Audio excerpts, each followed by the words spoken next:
Hi guys, so today I'm bringing you a new eFence product. This is the boundary fence. It comes supplied with a set of instructions. You get your flags, so boundary flags, so these are like a visual aid for the dog when you set it up.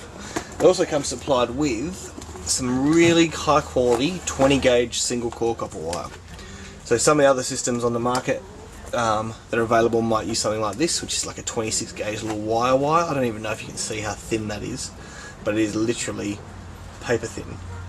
So some of them come supplied with this. It can lead to some interference, and it can also lead to some results that aren't exactly what you would expect from the unit. So sometimes if the dog was walking up to it and you were using a thin wire like this, it might not exactly set it off, or if it's buried just a little bit too deep, it might not set it off. So there's a lot of things against this kind of wire that I'd try and avoid as much as possible. So like I said, 20 gauge single core copper wire. It is some really, well, relatively thick stuff. So I'm sure you can see that little guy sticking up there, but that comes supplied with it, along with the flags, along with the instruction book, as well as a pretty nifty little collar. So this is like the little collar that the unit sits on. It's got a quick release, like a seat belt or a helmet or anything like that, so it makes it nice and easy to get on and off your dog. With any of the fence systems, it's recommended that you don't leave the actual receiver unit on the dog for longer than 8 to 10 hours because the little stainless prongs can irritate the skin, so do be aware of that. The actual collar itself actually has several intensity levels, so you can adjust the intensity of the stimulation and the vibration. So you simply hold down the power on button to turn it on. Once it's on, you press it once.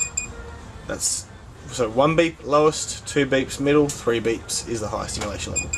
So that's the highest, lowest, medium, highest again. Pretty easy to get set up, pretty easy to get it working. As far as actual units concerned, this is the main unit. So this is where all the wire runs to / and or from. On the side of the unit, you've got 3 different sensitivity settings. So you've got just tone, you've got tone and vibrate, and then you've got tone, vibrate and static shock.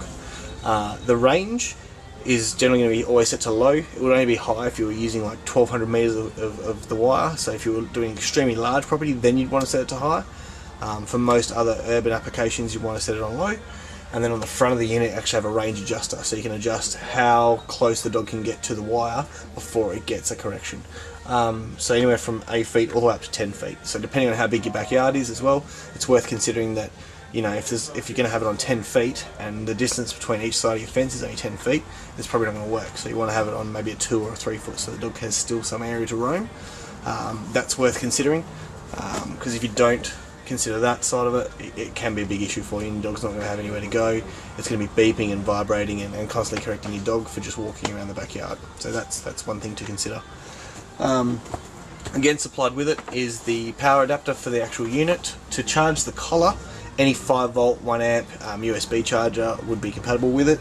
To feed the collar through and on, it's a pretty simple process.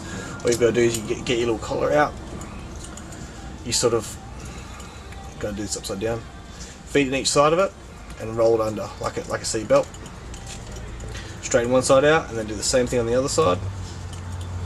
So that's it. Collar's, and the receiver's now on the collar. You can go ahead and adjust the size and then attach it to your dog.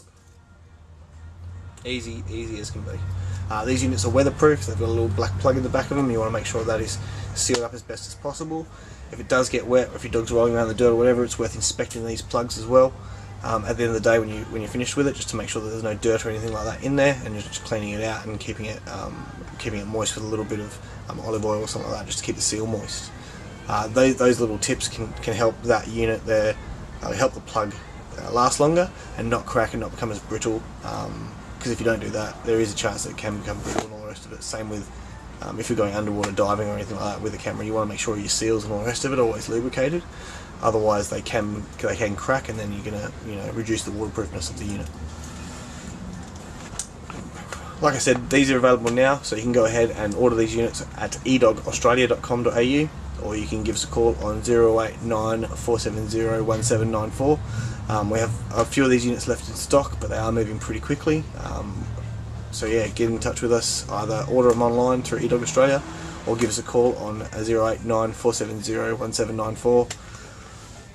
Get them while they're hot, guys.